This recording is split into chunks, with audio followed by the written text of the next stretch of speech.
Hello. Hello, welcome to MetalKaoz. Thank you. Thank you. My apologies for my morning looks. It's 8 a.m. here in Chicago. You are in Chicago, okay? Correct, Okay, correct. Yeah. Okay. All right. Let's start with the obvious question. When did you start working on Cursed Mortality? I think actually the first songs already were written back in the start of 2021. I think only a few weeks or months after we released Where Death Lies, we already started working on a couple of new ideas. And then we worked on most of the music during 2021 and also during 22. So yeah, it took quite some time creating the songs or like building them up. We might have had an idea and then we worked on it for a while and then we left it down and then we put it back up and worked on it again. So yeah, I think during 21, 22, we took a lot of time and most of the songs were written during that period. So did you have all that songs ready to go before you entered the studio? Or did you change? Yes. Okay. Yeah, we, like 90% was ready. Like the song structure was already discussed beforehand. We worked it out in the rehearsal room. Like if we wanted to change up the order of the riffs or something, or the order of the song structure. So before we entered the studio, most of it was already prepared. We also recorded some pre-production. So of course, then you have quite an idea of how it's going to sound like when you've done the real recording. But in the studio, of course, things still change. Like most changes that happen are probably on lead guitars. Like if you want to add more layers to something, or if you want to add another short solo or something like that, or maybe create some extra keyboard layers. That's stuff that often in the studio can be added as well. Yeah. So I'm sorry if I butcher his name. Jarne did the production. Okay, cool. Did the production, correct? Yeah. So he has his own studio. He also does it as his day job. He works with a lot of different bands from Belgium and around Europe. And we love working with him, of course. And it's easy for us to keep this in-house because you have a lot of time to work on the album and we can try out a lot of different things.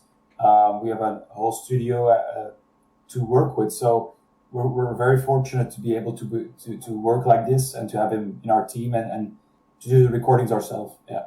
And for the mixing, you work with Joel Wanasek in the US. So the mixing was also done by Jarne, but the mastering was handled by Joel. So that's a process that we've been trying to do since the first album. So we're doing recording and mixing mostly in-house, mostly by Jarne. And then the mastering is something that we try to send to someone else because it's interesting to have like at the end to have someone else listen to it with fresh ears, to that fresh perspective, and to like give his input on maybe change this a little bit so the master will be more enjoyable to listen to.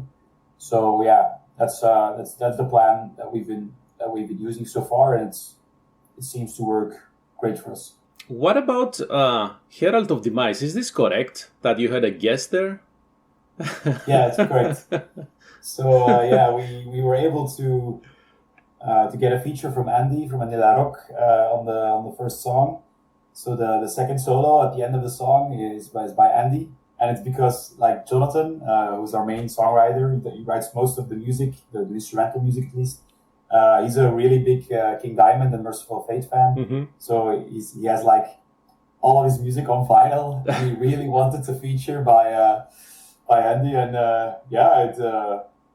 somehow it came to happen, and yeah, he's on the first track of the album, so that's pretty cool. I can see the excitement on your face, man.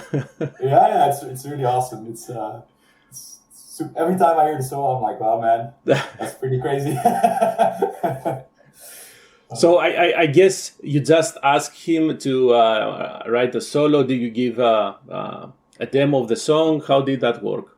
I think the song was already fully recorded, except for like maybe vocals were still missing. And I think we intended for a solo to be there, and we wanted to check if he was down to do it or not. if it was not down, then probably we would have fixed it. We probably would have written something ourselves maybe and added after. But we were able to send him like a pretty advanced product. I mean, an advanced song already. Okay. It was not completely mixed, mastered, but it was pretty. A lot of layers already were recorded. So yeah, had a good idea of what it was going to sound like. Just to make sure that he's not recording a solo for a pop album, right? Yeah, exactly. What about the album? The album's cover artwork. You chose "Meeting on the Other Side" by Mariusz Lewandowski, who unfortunately passed away last July. So, why did you choose that specific? Although I think I can hear some connection between what I see in the artwork and your lyrics in the album's title track. Yeah, it's kind of what you mentioned. It's on one hand, we wanted to try a different visual approach compared to the previous two albums, because this album has a lot of different elements compared to what we were doing previously. Correct. I mean, the foundation is still the same, still the Carnation Death Metal sound, but we've added some clean vocals and some clean guitar parts and some keyboards, and we felt like the overall atmosphere of the album was pretty dark and maybe a little bit melancholic, and it was more progressive in our ears. So we felt like a different cover artwork style would really work well with the music. And when we were scouting and looking for artists to work with, I think it was in 2021 or something, we really liked Marius, his style. He has a lot of cool artworks already out. Created like the Bell Witch one and a lot of cool stuff. So eventually we decided like, hey, let's try and work with him. Let's see if he's interested. And we were able to get in touch with him, and that's how we found this artwork, and we felt like it would really suit the sound of the album a lot. And also it was also going to fit well with the lyrical themes that we were working on, that we had in mind. So yeah, it's a fit on a lot of different levels, on audio wise, but also on the lyrical themes. It really works well.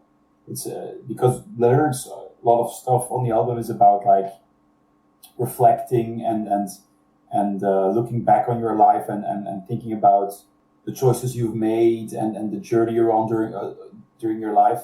So I think this cover artwork is an interesting representation of this journey in life, of this mortality that we all have to deal with. I mean, life is finite. We are all aging and getting older. So we only have a limited amount of time to realize what we want to realize, and it felt like this cover would work pretty well with the theme that we had going on and with the sound of the album. Although you have some creepy lyrics, creepy thematics, I should say. I mean, Maruta, I have to research that, and oh boy. Yeah, that's pretty crazy. That's the themes are not all about reflection. There's also a little bit of other stuff on there, and Maruta is definitely one of the crazier ones. How did you meet, let's say, this story? I mean, I didn't even know that these things happened during the Japanese and Chinese war, right? Yeah, I'm not even quite sure how we found it, but it's been a long. I think we already knew about this team like way before we started working on this album. I think it was like something that we had lying around, or it was in someone's head or something, and this song somehow really fits for this team. Started working out. We started looking at different options, and this we were like creating words and sentences, and this really fits with the song. And that's ended up being quite gruesome. It's quite gruesome theme. Man. And then you have a Dutru, right? Yeah. Oh boy, another chilling story. I didn't know that Belgium had such a serial killer, and there is a huge backstory behind this thing. Yeah, that's actually one of the reasons why we decided to write a song about this what happened here, because a lot of people outside of Belgium have no clue that this happened and this took place in the 90s. it's a very delicate subject in Belgium. We are expecting a lot of like people to question why we even wrote this song, but we feel like it's not known outside of Belgium, and it felt like, I wouldn't say important, but it felt like relevant to bring awareness to that this happened in the 90s, and that this stuff is really awful, and it's something that should not be forgotten, that these bad things really can happen, that the human race is capable of doing such awful things. So it's the same as Maruta, actually. It's like, what are we even capable of? It's mind-blowing, actually, to realize that some people can do this. So, oh man, I think unfortunately humans are very capable of doing the worst, even when you're not expecting that. You have also Metropolis, and the way I read those lyrics is about talking actually about modern cities, to be honest. It's actually based on a movie. It's based on the black and white movie? Yeah, the black and white movie by, I think it's Fritz Lang from the 20s. It's a German movie. It's about like how advancement is also like, it's a double-edged sword. It's like it gives and it takes. The song is actually more or less about like all the glitter and the glamour in the world and what's hidden behind it. It's like you can see everything that's awesome, but you can't really see all the bad stuff that's behind what's being presented at face value. So that was a way of portraying that theme, because like you have a city and it can be beautiful and massive, but you don't know what's on the lower level or how the city is still functioning. That's also what the movie is about. It's like you have this massive metropolis, but below the metropolis there's like machines and factories, and those machines and factories are literally eating the workers because to function and to keep this metropolis working. So I found that a very interesting idea.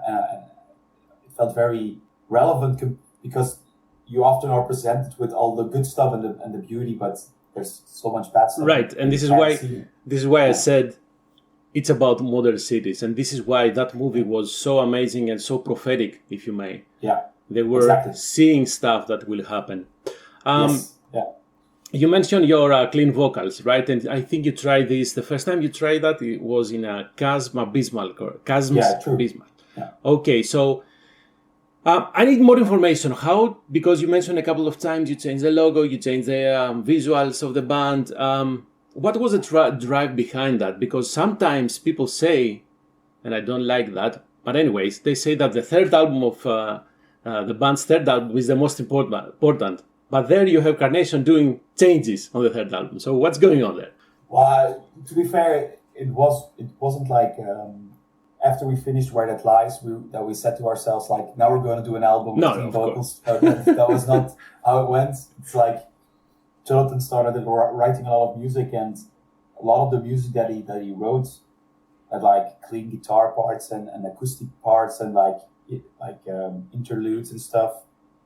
And when we started working on vocals, it just became so apparent that there were so many parts that were not going to work with death metal vocals. It was just wouldn't fit any way possible. So we started looking at what we could do with this, and there was always an interest or like maybe an idea of maybe we should try this. Maybe it could be really cool if we can incorporate it in the right way. Mm-hmm. And I'd been practicing it for many years already, and I said like, hey, let's try. Let's try and record it and see how it goes. And we did 2 songs on the new album with 2 big parts of clean vocals, and at the end we're really excited about those songs because for us it's really cool to do something quite different compared to before. Mm-hmm. I mean, we still love death metal, we still love writing death metal music, but it can sometimes be maybe a bit of a fresh air if you can do something a bit different. So it felt like a challenge to us, and it also felt like really fun to be able to create those songs and to be able to be successful at finishing the song and being able to record it. So that's the reason how they came to be. And yeah, I don't know if we're gonna do even more of it in the future, but when the opportunity arises then another type of vocal or another element that we can use if we need it. So that's cool. Honestly, you should do whatever it feels like for your song making, and that's fine. I'm smiling because I'm 49, right? So I have went through the phase in metal when if a death metal band or a thrash metal band did that, oh my goodness, the backlash on that, right? They're selling out, they're getting soft. But I hope at least that people have grown up out of this. And you have to stick to the music because voice is an instrument. So that's about it. You can do whatever it feels like best for the song. We were already prepared for some backlash. Come on. It's inevitable. So we're already getting some comments like, hey, what are you doing? Are you still death metal? Or you can't do this or something. Stop the clean vocals. Really? But we don't really care too much about those comments. I mean, like, it's 2 songs. All the other songs are still very much death metal and still very much in the sound that we already established on our previous 2 albums. So if people can understand that it's sometimes fun for us to do something different or to like try and be a bit out of the box and experimental, then it's their problem, honestly. Then it's not our problem. Of course, man. I mean, we don't have to like everything. Yeah, and the thing that bugs me a lot, that if you don't like it, you don't like it. You don't have to be mean about that. I mean, it's like going to the baker and saying, oh, I don't like that pastry. Why did you do that? Why did you add cherries or whatever? No, man, don't buy it. I mean, come on. Just buy the other one. Right. Exactly. I mean, come on. It's interesting, though, that you chose to release the music videos for those 2 songs that had the clean vocals. I guess that was your way of saying, hey, we have some new stuff. Check it out. Yeah, it's like the first one that we released was Cursed Mortality, and the reason for that one was because, in our opinion, it's the most balanced one on the album. Like, everything you can find on the album is probably in that song. It has like a lot of death vocals, there's a lot of clean vocals. Mm-hmm. It has keyboard parts. It has clean guitars. It has chugging guitars. It has like fast-paced sections, slow-paced sections. So it was a good way to showcase how the album was going to be. Mm-hmm. And then the second single was more death metal, and the third single is more clean vocal. Yes. So we're trying to like show the differences that are on the album by doing these 3 first.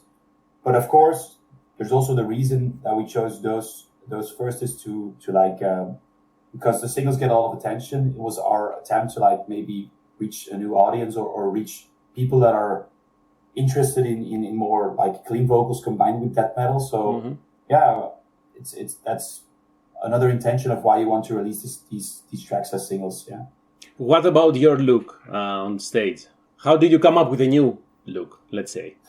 Well, we had the previous one, and it was quite extreme, I would say. It fit well with the music that we had at the moment. And of course, there's no problem with the previous one, but we felt like I said before, the new album is a lot more dark and melancholic, and it felt like the blood was just too extreme for the new sound. Or maybe not extreme, but it didn't match very well with the sound that we had. So we wanted to maybe to change it a bit, but maybe make it a bit more, what's the right word? Delicate is not the word, maybe. Not delicate. Don't say that. Don't say that. Not delicate, but maybe like... I would say darker. Darker, yeah. You have that... A bit more subtle, maybe. A bit more... The previous one was very in your face. Yes, but this one is more fitting in the overall atmosphere of what's going on. So. Yeah. And you have a new, very, very cool looking mic stand. Yeah, man. Oh, man. I'm so happy about that. I hope that it will be easy to get it on tour. Oh, I think so. We've done a couple of shows with it already, and it looks heavy, but it's okay. Good. It's one person can carry it easily, and we can remove certain parts. So it works. Do you think it will be easy to get it to the States? That might be more difficult. I'm not sure. That's always tricky, getting to fly stuff over or to ship stuff over. Maybe if we're doing like a really big big tour, and we might be able to look into it, what the cost might be. But for Europe, it's okay so far. But US, we'll see when the opportunity arises. Yeah. So that was my sneaky way asking you, what are your plans about touring in Europe? You have some festivals next year, but how first your touring plans looks in Europe, and then if there is any discussion about crossing the Atlantic. So we're currently working on a European tour at the moment, but nothing's been confirmed yet, and we're still putting things together. But I mean, we're definitely going to be touring Europe when the album comes out, because it's been since 2019 that we did a European tour. So it's important for us to really do another tour. I think we will benefit from it greatly. I think as musicians, and also the band itself would do well with it. The States is something that we've been wanting to do for such a long time, but it's tricky. It's expensive. It's expensive, and it's logistically it's quite a challenge. So we're still waiting for the right opportunity. We're always looking out for maybe if we can figure something out. And I'm optimistic that it could happen with the third album. I'm optimistic, but I can't say for certain. So. Do you have any other plans to release anything? Because the release date is in November, early November. Yeah. So do you have any plans to release anything, any more music videos until then? Yeah, we're doing a lot of singles for this one. And the reason for that is we wanted to try something new. We wanted to, the promotional cycle, we wanted to extend it and do like a lot of singles. Because we've been seeing the last couple of years that there's a lot more attention going to singles, and sometimes we felt like on the previous album some tracks were like really great, but they didn't really get the attention that we had in mind because they were not a single, or because they were simply overlooked. And it seems like, I mean, if you look at other bands, we can see that they are also releasing a lot more singles before they're extending their promotional cycles. They're trying to change the way, or they felt like it's necessary to change the way that albums are released. So that's why we decided to also do a lot more singles for this one, and to really extend the promotional cycle, but also keep the music coming pretty fast. And some people don't like this. Some people want to listen to the album at once it's released, and they don't want a lot of singles. But I think it's inevitable. It's inevitable during this changing landscape of the music industry that you need to try different things to grab the attention that you're releasing something new. So, yeah. And November 3rd, that is the release date. You have a special show. What are your plans for that? So it's in the hometown of our guitarist and drummer. They're both they're brothers, and we're playing the hometown, and it's a pretty large and cool venue.